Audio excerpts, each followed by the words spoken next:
Hello everyone, welcome to our YouTube channel, Class of Homeopathy. In last lecture, we have concluded on aphorism number 75. Today we start with the aphorism number 76, કે જેમાં mainly artificial chronic disease, artificially produced chronic disease ની જ વાત કરેલી છે. આપણે last time જોયું કે આર્ટિફિશિયલી પ્રોડ્યુસ ક્રોનિક ડિઝીઝ કોને કહેવાય કે જે કોન્સ્ટન્ટ રિપીટેશનમાં ક્રૂડ ફોર્મમાં એલોપેથિક ડ્રગ્સ ગઈ હોય અને in large amount through the years and years, એટલે એના માટે mainly artificial chronic disease produce થાય છે. આમાં મેઇનલી વાત કરેલી છે એફોરિઝમ નંબર 76માં કે આની ટ્રીટમેન્ટ આપણે કેવી રીતે આપી શકીએ. આના માટે ટ્રીટમેન્ટ આપવા માટે મેઇનલી શું જોવાનું હોય કે આર્ટિફિશિયલી પ્રોડ્યુસ ક્રોનિક ડિઝીઝ છે તો કઈ ટ્રીટમેન્ટ આપશું અને કે જેનાથી આપણને પ્રોપરલી કે સ્ટેઇંગ થઈ શકે. તો એમાં લખેલું છે કે it is must be remedied by the vital force it self.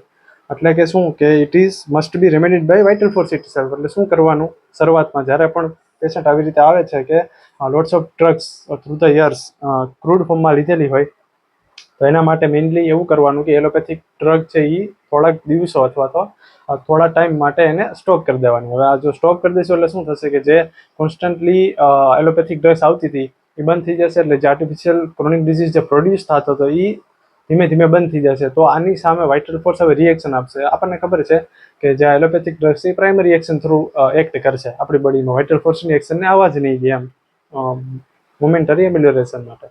તો શું કરવાનું કે એલોપેથિક ડ્રગ્સ જે કંઈ પણ આપી છે એને આપણે થોડા દિવસો માટે બંધ કરી દઈએ, સ્ટોપ કરી દઈએ. તો શું થશે કે વાઇટલ ફોર્સ છે સેકન્ડરી એક્શન થ્રુ એક્ટ કરશે અને જે કંઈ પણ સિમ્ટમ્સ આર્ટિફિશિયલી પ્રોડ્યુસ્ડ છે એને બધાને રિમૂવ કરશે. અને જે નેચરલ ડિઝીઝ જે ઇન્ટરનલી પ્રોડ્યુસ થયો છે કે જે મેઇનલી આપણે વાત કરીએ કે માયઝમ થ્રુ પ્રોડ્યુસ થાય, કે જે આપણી બોડીનો ડિફેન્સ મિકેનિઝમ છે. એટલે મેઇનલી આને સ્ટોપ કરવાની વાત છે. અહીંયા એમાં શું લખેલું છે કે only for the natural disease as the beneficent deity granted us in the homeopathy the means affordable relief but the devastation the destroy and the maiming means કે permanent damage થાય into the body by the injury of the human organism exteriorly or the interiorly affected by years frequently of the unsparing exercise of a false heart with its hurtful drugs and the treatments we know and must be remedied by vital force itself. એટલે કે આમાં કાંઈ પણ હોમિયોપેથિકલી કે કાંઈ પણ બીજી treatment આપવાની જરૂર નથી. વાઇટલ ફોર્સ ઇટ સેલ્ફ જ એને સામે સેકન્ડ રિએક્શન થ્રુ એક્ટ કરશે. Appropriate aid for given for the eradication of the any chronic miasm. હવે કોઈ પણ ક્રોનિક માયઝમ હવે આ સ્ટોપ થઈ ગયું છે, આ બંધ થઈ ગયું છે. હવે જે નેચરલ ડિઝીઝ જે પ્રોડ્યુસ થયો છે થ્રુ ધ ક્રોનિક માયઝમ, આનું પ્રોપર કેસ ટેકિંગ કરવાનું, એની અકોર્ડિંગ કોઈ પણ સિમિલિમમ મેડિસિન આપવાની.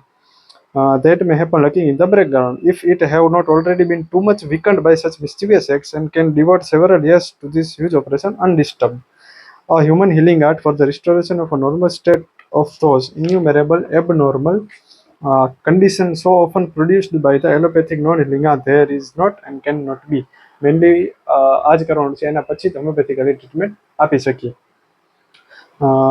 And in aphorism number 77 mainly aphorism number 77માં વાત કરેલી છે pseudochronic disease. Pseudochronic disease means કે થ્રુ મેન્ટેનિંગ કોઝ એ પ્રોડ્યુસ થાય. આપણે એફોરિઝમ નંબર 7માં વાત કરેલી હતી એક્સાઇટિંગ કોઝ અને મેન્ટેનિંગ કોઝની. જ્યારે કે પણ મેન્ટેનિંગ કોઝ હશે કોન્સ્ટન્ટ, કેવા મેન્ટેનિંગ કોઝ હોઈ શકે, જેમ કે કોઈ એક એવું પર્સન છે કે જે મોસ્ટલી ડેમ્પ સેલાર, વેટ વેધર, કે જેને લાંબા સમય સુધી કોઈ ઓપન એર કે સનલાઇટ કે કોઈ એવી નેચરલ વસ્તુ મળી જ નથી. આવા બધાની વાત છે કે જે જો એમાં કોઈ પણ ડિઝીઝ પ્રોડ્યુસ થાય છે, જો આ બધા મેન્ટેનિંગ કોઝ કહેવાય એમ, કે જે આમાં કોઈ મહાજમનો રોલ નથી. ઓલવેઝ ડિઝીઝ પ્રોડક્શન થાય છે તો એ મહાજમ થ્રુ થાય છે. બટ આવા અમુક કોઝિસ છે કે જેને લીધે પર્સનમાં ડિઝીઝ પ્રોડ્યુસ થાય છે તો એ મેન્ટેનિંગ કોઝને લીધે થાય છે. તો આપણે મેન્ટેનિંગ કોઝને રિમૂવ કરશું તો આપોઆપ એ ડિઝીઝ રિમૂવ થઈ જશે. એમાં કોઈ પણ મેડિસિનની કોઈ પણ ટ્રીટમેન્ટની જરૂર નથી રહેતી. In aphorism number 77 inappropriately named chronic disease. Hahnemann સરે એનું નામ આપેલું છે inappropriately named chronic disease which persons incur who expose themselves continually to avoidable noxious influence. એવા ઇન્ફ્લુએન્સીસ નોક્સિયસ છે કે જે આસાનીથી અવોઇડ કરી શકાય. who are in the habit of indulging in the injurious liquors or ailments are addicted to distribution of many which undermine the health. Any injurious liquors who undergone prolonged abstinence from the things that are necessary for the support of life. જેમ કે open air છે, exercise છે, sunlight છે, આ બધાથી એક્સપોઝરમાં ના હોય. Who resides in unhealthy localities like in marshy districts or in damp cellars, confined dwellings, who are deprived or exercise or of open air, constant state of worry. This type of maintaining causes are there કે જેના લીધે disease છે maintain થશે કે એના માટે શું કરવાનું થાય કે જે અવોઇડેબલ નોક્સિયસ સબસ્ટન્સીસ છે એને અવોઇડ કરવાના હોય કે જે અવોઇડ થઈ શકે હોય તો એ બધા મેન્ટેનિંગ ડિઝીઝમાં આવે. તો આ મેન્ટેનિંગ કોઝમાં આવે. આના માટે નિમેન સરે નામ આપેલું છે ઇનએપ્રોપ્રિએટલી named chronic disease, or we can say a pseudo chronic disease. And in aphorism number 78, mainly 78 aphorism માં true chronic disease ની વાત કરેલી છે. True chronic disease means કે જેમાં chronic miasm involve થશે કે જે chronic disease produce થાય છે એ through miasms થશે. ટ્રુ નેચરલ ક્રોનિક ડિઝીઝમાં મેનલી વાત કરેલી છે માયાઝમની કે જેમાં શું હોય કે માયાઝમ મેનલી આપણને ખ્યાલ છે કે 3 પ્રકારના છે, ધેટ ઇઝ સોરા, સાયકોસિસ એન્ડ સિફિલિસ. તો મેનલી આમાં આપણે વાત કરીશું કે આ જે માયાઝમ થ્રુ ક્રોનિક ડિઝીઝ પ્રોડ્યુસ થાય છે એ સોરા, સાયકો અને સિફિલિસને લીધે પ્રોડ્યુસ થાય. આપણે લાસ્ટ ટાઈમ પણ વાત થઈ કે આ મેનલી 3 માયાઝમ છે અને એવું નથી કે કોઈ એક પર્સનમાં કોઈ એક સ્પેસિફિક માયાઝમ જ જોવા મળે, અલગ અલગ કોમ્બિનેશનમાં પણ માયાઝમ હોય. એવી રીતે પણ ડિઝીઝ પ્રોડ્યુસ થાય. લાઈક અમુક ક્રોનિક ડિઝીઝ એવા છે કે જેમાં ખાલી સોરિક માયાઝમ જ હોય, અમુક ડિઝીઝ એવા છે જેમાં સાયકોસિસ, અમુક ડિઝીઝ એવા કે જેમાં ઓનલી સિફિલિસ હોય. But most of the time mainly combination of miasm જ જોવા મળે, જેમ કે સોરોસાયકોસિસ છે, સોરોસિફિલિસ છે અથવા સાયકોસિફિલિસ છે. અથવા તો અમુક એવા ડિઝીઝ છે કે જેમાં ટ્રાયમાયાઝમેટિક ડિઝીઝ એનું નામ કહેવાય કે જેમાં બધા માયાઝમ ઇન્વોલ્વમેન્ટ હોય. તો મેનલી આપણને ખ્યાલ કેવી રીતે પડે કે આ સોરિક ડિઝીઝ છે, આ સાયકોસિસ ડિઝીઝ છે કે આપણે સિફિલિટિક ડિઝીઝ છે. તો મેનલી જે સોરિક ડિઝીઝ હશે એમાં આ ફંક્શનલ ચેન્જીસ હોય. ફંક્શનલ ચેન્જીસ મીન શું કે કોઈ ઇરિટેશન છે, કોઈ ઇચિંગ છે, કોઈ માઇનર ઇરિટેબિલિટી છે. આ 2 લેવલે હોય, મેન્ટલ લેવલે પણ હોઈ શકે અને ફિઝિકલ લેવલે પણ હોઈ શકે. મેનલી મેન્ટલ લેવલ ઇરિટેશન હોય તો most of the time anger વાળી વાત આવે, ઇરિટેશન વાળી વાત આવે કે આમ નથી ગમતું, એમ કે આ ઇરિટેશન વાળી વાત થઈ. એવી જ રીતે જો ફિઝિકલી વાત કરીએ, કોઈ પણ ઇરેક્શન થયા છે તો એમાં ઇચિંગ હોય. તો ઇચિંગ ઇઝ સોરા. એટલે મીન્સ કે કેવા તો કે ફંક્શનલ ચેન્જીસ હોય કે જેમાં કોઈ સ્ટ્રક્ચર ઇન્વોલ્વ નથી થયું, કે સ્ટ્રક્ચર એબનોર્માલિટી નથી આવી. સ્ટ્રક્ચર એબનોર્માલિટી આવે તો 2 ટાઈપના માયાઝમ હોય, જેમાં સાયકોસિસ અને સિફિલિસ હોય. તો સાયકોસિસનું એક્ઝામ્પલ શું હોઈ શકે કે જેમાં સ્ટ્રક્ચરલ ચેન્જીસ આવે, જેમ કે ઓવરગ્રોથ અથવા તો અંડરગ્રોથ. 2 ટાઈપના ડિઝીઝ હોય કે જેમાં સાયકોસિસ ડિઝીઝ હોઈ શકે. Either we can say a cauliflower like growth or we can say a વાટ્સ, કે આવા અમુક ગ્રોથ ટાઈપના ડિઝીઝ છે કે જે હાઇપર સાયકોસિસ કહેવાય. અને જે એટ્રોફાઇડ વાળા ડિઝીઝ છે કે જેમાં લેસ ટિશ્યુ વાળી વાત છે કે જેમાં રિલેક્સેશન વાળી વાત છે. આમાં શું થાય, જો હાઇપર સાયકોસિસ હશે તો કોન્ટ્રેક્શન વાળી વાત આવે, ઇન્ડ્યુરેશન વાળી વાત આવે, ગ્રોથ વાળી વાત આવે. એવી જ રીતે જો અંડર સાયકોસિસ હશે અથવા તો સાયકોસિસ લેસ હશે તો એમાં આપણે રિલેક્સેશન વાળી વાત હોય. એટલે અહીંયા 2 ટાઈપ થયા, એક છે ઇટ ઇઝ હાઇપર સાયકોસિસ અને બીજું છે એ હાઇપોસાયકોસિસ, ઓર we can say sycosis excess and sycosis less. અને જો સિફિલિસ હશે તો એમાં ડિસ્ટ્રક્શન ઓફ ટિશ્યુની વાત આવે. ડિસ્ટ્રક્શન ઓફ ટિશ્યુ એટલે શું, તો કે અલ્સરેશન છે, સેન્કર છે, બુબો છે, ગેંગ્રીન છે, નેક્રોસિસ છે. આ બધા ટાઈપના ડિઝીઝ હોય કે જે સિફિલિટિક માયાઝમમાં હોય. તો આ છે ટ્રુ નેચરલ ક્રોનિક ડિઝીઝ કે જેમાં જો આની ટ્રીટમેન્ટ માટે શું કરવાનું થાય, આપણે મેનલી આ માયાઝમને રિમૂવ કરવો પડે. અનિમેન સરે અમે વાત કરેલી છે એફોરિઝમ નંબર 78માં કે જો આ માયાઝમને કન્સિડર કરીને એની અગેન્સ્ટમાં જો ટોરાલિટી ફોર્મ કરીને મેડિસિન આપવામાં આવશે તો જ આ પ્યોરલી ક્યોર થશે. અને જો આવી રીતે નહીં કરવામાં આવે, માયાઝમને કન્સિડર જ નહીં કરવામાં આવે તો એની અગેન્સ્ટમાં માયાઝમ એમનામ જ રહેશે. એ કોઈ પણ રોબસ્ટ ઇન્સ્ટિટ્યુશન હોય તો પણ ભલે, અથવા તો કોઈ પણ ડાયટ એન્ડ રેજિમેન ચેન્જ કરીને પણ આપણે એને રિમૂવ ના કરી શકીએ. એ એક ચીજ રિમૂવ થાય, that is from the similimum medicines. તો એને આપણે કેવી રીતે કન્સિડર કરવી પડે કે આ માયાઝમને ટોટલિટીમાં લેવો પડે, એ માયાઝમના અગેન્સ્ટમાં જ સિમિલર મેડિસિન આપવાની, તો જ એ રિમૂવ થાય. બાકી એ રિમૂવ નહીં થાય. કોઈ પણ ડાયટ એન્ડ રેજિમેન ફોલો કરી લ્યો, કોઈ પણ એવી વસ્તુ ફોલો કરી લ્યો કે કાંઈ પણ એક્સરસાઇઝ કે રોબસ્ટ કોન્સ્ટિટ્યુશન હોય કે તો પણ એ રિમૂવ ના થાય. And mainly in aphorism number 79 આ જ વાત કરેલી છે સાયકોસિસ અને સિફિલિસની, કે જે હાઇપર સાયકોસિસ છે અને હાઇપોસાયકોસિસ. એવી રીતે સિફિલિસની વાત કરેલી છે કે જે ડિસ્ટ્રક્શન પ્રોડ્યુસ કરે છે. તો આ ડિસ્ટ્રક્શન પ્રોડ્યુસ છે અને મેનલી એ વાત કરેલી છે ઇન સોરિક માયાઝમ કે સોરા ઇઝ સોલ. કે મેઇનલી સૌ પ્રથમ કોઈ પણ ડિઝીઝ આવશે તો એ ફંક્શનલ ચેન્જીસ કરશે.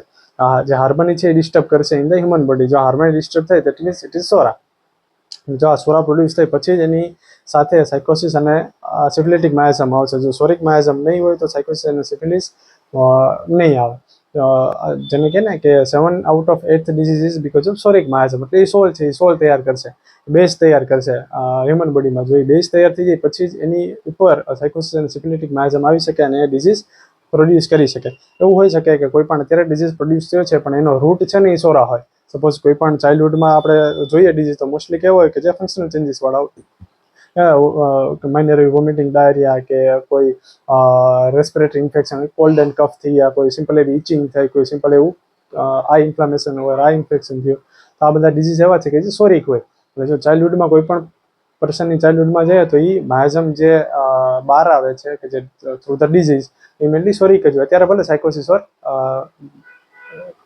ડિસ્ટ્રક્શન વાળો માયાઝમ હોય બટ મેઇનલી છે એ સોરિક માયાઝમની જ વાત છે. તો કોઈ પણ પેશન્ટની ટોટાલિટી બનાવી તો એમાં સોરિક પણ કવર થવું જોઈએ અને કોઈ પણ હાયર માયાઝમ છે તો એ પણ કવર થવું જોઈએ. એવી રીતે આપણે સિમિલર મેડિસિન થાય ગોતવાની. મેઇનલી આ જ એફોરિઝમમાં માયાઝમને રિલેટેડ આ વાત કરેલી છે. એન્ડ ઇન એફોરિઝમ નંબર 80 કે ડિફરન્ટ એક્ઝામ્પલ્સ આપેલા છે.